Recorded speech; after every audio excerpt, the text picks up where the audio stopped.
Well, I'm back here in western Pennsylvania, and what I want to talk about is an oil change. I just did an oil change on my Suzuki C50. It was time, and some of the problems I've overcome by doing it. I always take the bike out for a run and get it hot. Then I take the plug out, drain the oil, change a filter, then put those back in, and then I'm ready to fill it. Now then, every time I do it, I do the final drive in the back end, the oil change for there. At the same time I change oil. I do them both and get it done with. But if you have one of these bikes, you know, to check this oil, you have to put the bike up straight. To do the add it back into the final drive, you have to have it up straight, fill it until it starts coming out, and then you put the plug in the top. And here's, I'd always get my wife to do it, stand the bike up and hold it. I'd get it up and she'd, you know, hold it. I found a better way because she wasn't available the last time I did it, so I said, got to be a better way. First of all, back here, when you drain your final drive oil, back under here, you can see up under here is the plug. See if I can get a shot of it. There's the plug to drain it. Then you put enough in it when the bike's level that it runs out of here. You know that it's filled clear up to this, and then you put it back in. But to put a pan under here, I have a round pan. You can see it there, that round pan there, a regular oil pan. You can't get it up in here to stay and everything. So what I found was, I take one of these jugs that I've used oil, I cut the corner out. Now I can put that right there under the plug, and it works, and it'll stay there. I place that there. See, I can leave it go and it'll stay there, and I drain the oil out, and I can let it set for a while. Then I put the plug back in. Now I'm ready to put all my oil in. And like I said, you really need somebody to hold it.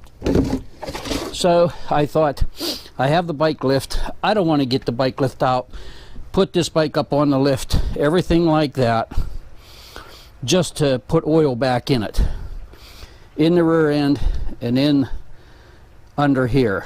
So, and when I run my bike and get it hot, I'll do it at the end of the day and let it run out overnight. I like to do that. I just like, you know, it's setting and I get all the oil out and take the filter off. Then the next day I put the filter on, put the plug in, I'm ready to fill it. Since she wasn't available, I said, how best can I set this bike straight up and do it? So what I do is, for the rear end, I set my oil here. I have it ready, and it comes in a bottle. It's gear oil. It comes with a little end on it that you can put in there and easily fill it. You don't need a funnel or anything. So I said, here's what I did. The old trusty brick. So what I do is, now I'm holding the camera and doing this. So I stand the bike up straight, change hands, and I put it under here, and I have it in gear. I don't have it in gear right now, but I put it up here, and my floor is level. I put that brick under there, and I put it this way. I don't put it in line with the bike. I put it this way, so if it slides a little bit. Now, I would not leave go of this bike with that under there, because if you can tell by the camera, that bike is straight up. It might even be leaning a little bit to the right. So now I have my oil down there, I have my plug ready and everything, and what I do is I grab a hold of the bike here at the seat.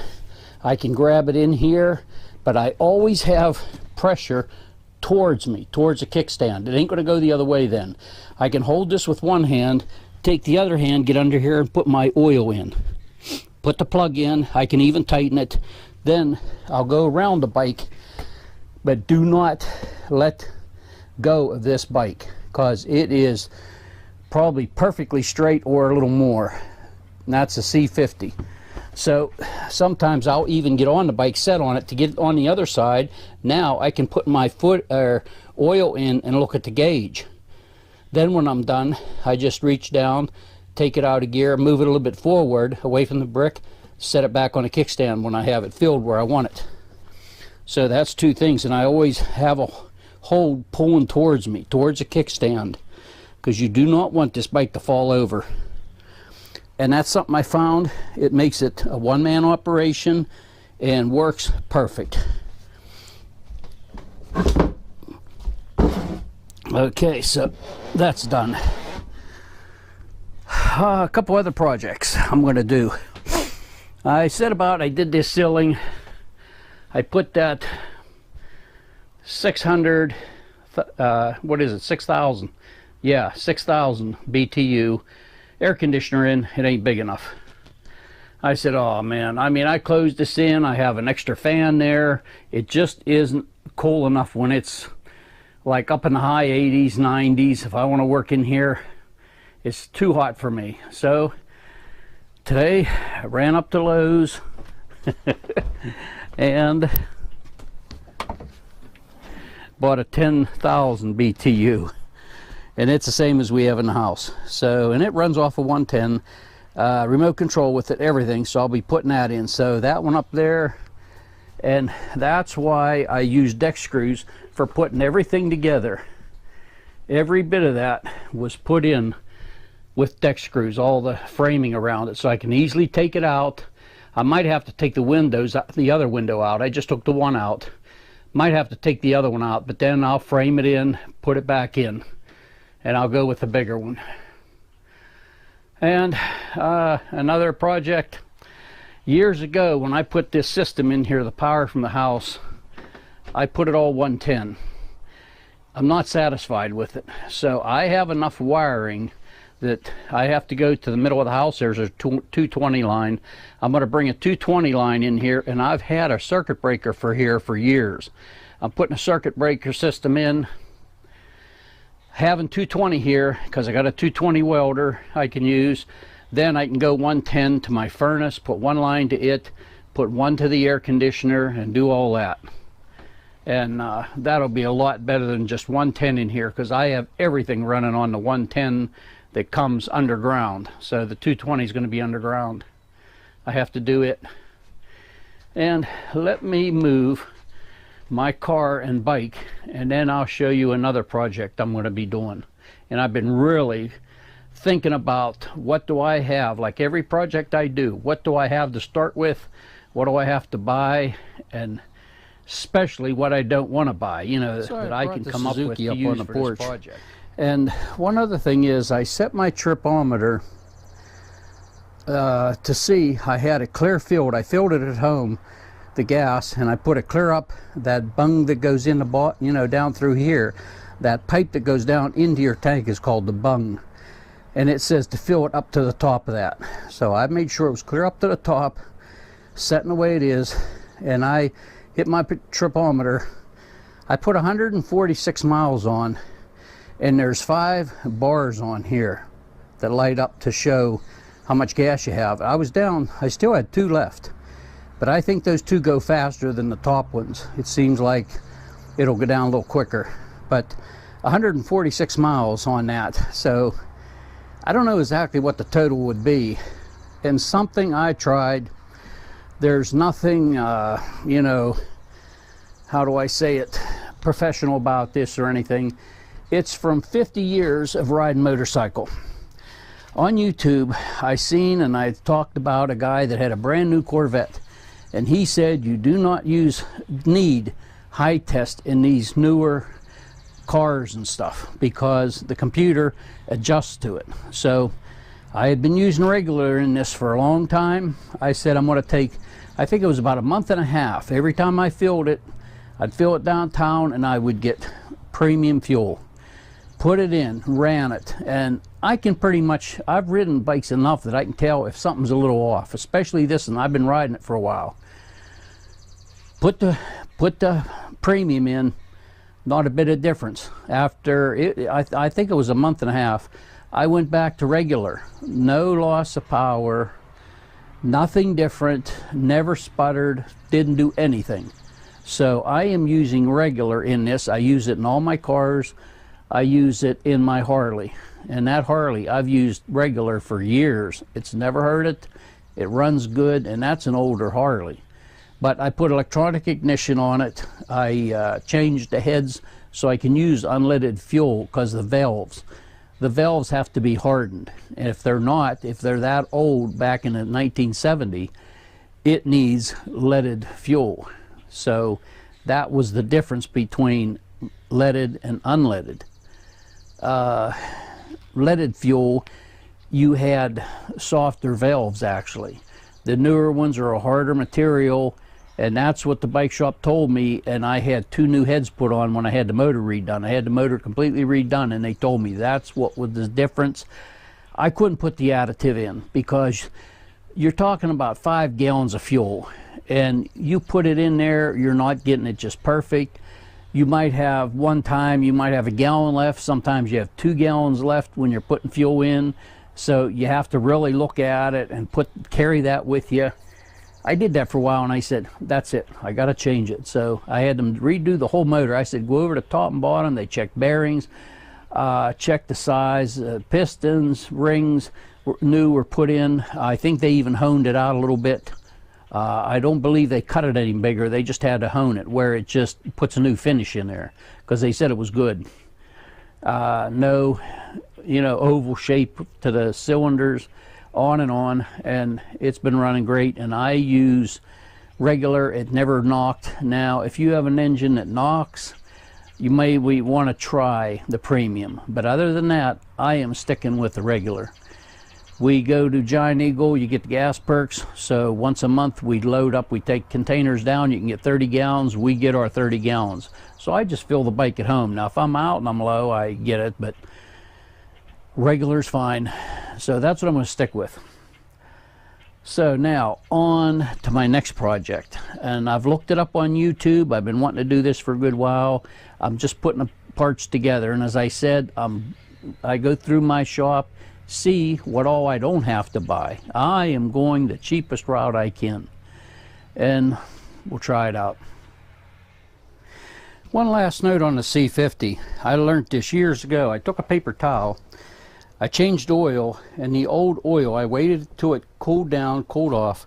I stuck a big screwdriver in it. I put several dots on this, leave it overnight and let it wick out. And you can see the oil looks decent and clean, even though it's the used oil out of it. And I would take it out in the light and turn it to see if there's any glitter like metal, and there wasn't. It's just a test that they had shown one time. In fact, Harley Davidson showed this in their little magazine they used to give out. And it was an article in there a guy had about just to look for something extra to see if you see metal. I put it in the sunlight. I don't have any, if there was glitter on it, any metal or anything. So it looks like it's doing good. It's just an extra little test. I just wanted to try it. Okay, my next project. Well, I started with a bucket from Walmart. And I bought blue because my lathe is blue. And what I'm going to do is I'm going to make a cooling system that I can run on it when I'm cutting. I want something gentle. I had a parts washer back there I bought from Harbor Freight, never put it together. I thought about using it, but it puts out too much. I want a slow amount of water and oil mixed that I can use for cooling it and keeping down the dust, but mostly cooling the tool. So I got this bucket. It was about $3. Went to Harbor Freight and picked up this little pump. It's a submersible fountain pump, and it puts out 158 gallons per hour, and it tells all about it. But what I really like is it has a flow control, and I'm going to be testing it. And there's actually minimum and maximum, because I want a gentle flow. I don't want it really going down, hitting it, and just going everywhere. So that'll be my pump. And a lot of these are on YouTube, and I looked at them, and they show how you can make a filter for it and this and that. But I thought I'm going to do mine a little different. So it's going to be clean in there, so I'm going to clean this brick, put it in the bottom to hold it. and I might even put the pump on top of the brick. That'll get it up higher, so when my return comes in, my brick's on this side, my return will come in on that side. But I thought a filter. One guy had a container he used with wire mesh and different things, and I thought there's got to be something what is good for water that would filter and really trap the dirt. I want it on my return line, and I thought, what better than something that most households have, and they're cheap: coffee filter. So in the house I took a coffee filter, and let me get one. Boy, I mean, you always get like two, they're so thin. But a coffee filter. Now I'm like, how can I hold this? Put it in a container? Nope. The wife had one of these and I liked it so much I tested it. I went and bought one of these strainers. Now that fits in there perfect. So I started a pretty good stream of water going down from the faucet. I put this under there and watched it, and it was putting out enough water. It wasn't coming up over the filter or anything. It wasn't filling it. It was going out. It was working. So I thought, there's perfect for my return line. Cheap. You get, man, hundreds of them for pennies. And this will be up here. My brick's this way, so that'll be on that side. Now, I could just lay it on top, but what I'm going to do is, it has these two lugs here. I'm going to cut this down. Cut it down here, and then cut it here for the angle, so this fits down inside. Now it's down inside. I'm going to make a lid. This bucket didn't come with a lid, and I didn't want one because they usually snap on. I don't want to have a lot of trouble getting this off. It's going to be sitting over there beside the lathe. I want a lid I can just lift off. I can lift it off, take this, dump it like you do, you know, in the garbage, like you do for your coffee, just as if you had coffee in there. Put that back down in there, put there another filter in, put the lid on where the intake will be in here, or the outflow. The intake will be down in here and the pump coming up. And put the hoses through the lid, and the when it comes back to this tank, it'll go down through here. Now for the fluid, what is it? NASCAR. Yeah, NASCAR auto parts. I had to check with the wife. It's Napa Auto Parts. They have this available, and they usually don't have it on hand, but they'll order it for you, and it's probably like $11 and something a quart. So I got 2 quarts, but I'm just going to be using one for now. And it's anti-corrosive for metalworking and grinding operations, and it's soluble oil, so it'll mix with water. So back here on the back, I seen it. Okay, it's recommended for dilution 5:1 or 20:1 for machining and grinding metal parts and cleaning and stuff. So what I'm going to do is just put 3 gallons of water in here, and if that's above my pump setting on the brick, it'll be all right. If I have to go a little higher, I can go higher, but I figured I'll put 1 quart in here with the water. That'll do it. I got him to get me 2 since he had to order it, because like I said, they usually don't have this on hand, but they can order. Because I was down there in the evening, and he said I can have it the next morning. He said we open at 7 a.m. I'm like, wow. He said we can have it, and I went down later in the day and he had it. So that's what I'm using for my fluid. And I've looked online and everything, and I like it because I can get it right now. I think my filter system will work great once I cut these out and get this lowered and get a lid on it. First thing I'll do is take this pump out and try and see what kind of a flow it puts out on low. And since this has an adjustment on it, I could, you know, go put it up where I want to. Now, the line that comes off of there, you can use this 1/4 inch or this 1/2 inch piece in the pump. Well, I was going to buy some tubing. I said, I got some extra air line there. It's the blue tubing that when it's cold, it don't want to bend, you know. I hate the stuff, but I cut the ends off. I put it up. I always save my stuff. I can use that. I think it'll fit on here. If not, I'll get some. But this, this was only $8 at Harbor Freight. I went over 4th of July because they had a coupon where they were giving 25% off for 4th of July only. I said, hey, I want to go for a bike ride anyway, so I waited till 4th of July, took my coupon over, got 25%, so I got it for $6. And $6 pump. I told the wife what I'll do is I'll go back sometime. We're always going. I'll have a 20%. I'll pick up another one, stick it on the shelf. If it ever breaks and I'm cutting, I got one. Like my gas thing I transfer gas with, battery operated, runs fantastic.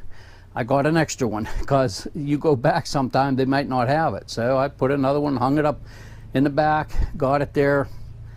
I always like to have two backup.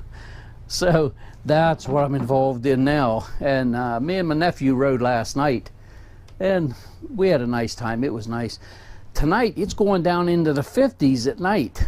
And the other day it was 97. And the wife said at one point she looked, it was 98. And that is an accurate wireless temp thermometer. And the outside part's in the shade. So if it's 98 there, it's hot. Humid, sweat.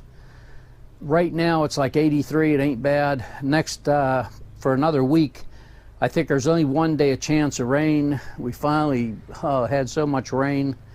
It's getting to where it's a little decent. So that's what I'm up to. So I think I'm going to put all this stuff away now. I got to cut grass. Got to cut because we had so much rain, heat, and everything. The grass has been growing like crazy. So cut the grass, do one step at a time. It's like I'm retired. I ain't supposed to be working, but I am. Always something. And putting an air conditioner in here, I love to watch Brian Glenn in Florida. He's down there. You'll see him working in the summer in his garage, sweat dripping. You can see it's brutal. Why don't you close your thing up, put an air conditioner in there? I can see a window over on the side. Put an air con 10,000 BTU, believe me, at least 10,000 BTU. You put it in there. Make the doors like I have, which you could push right over to the side and lean against the garage. You put, I call them plastic doors, but they're wooden frames with the plastic over from Walmart.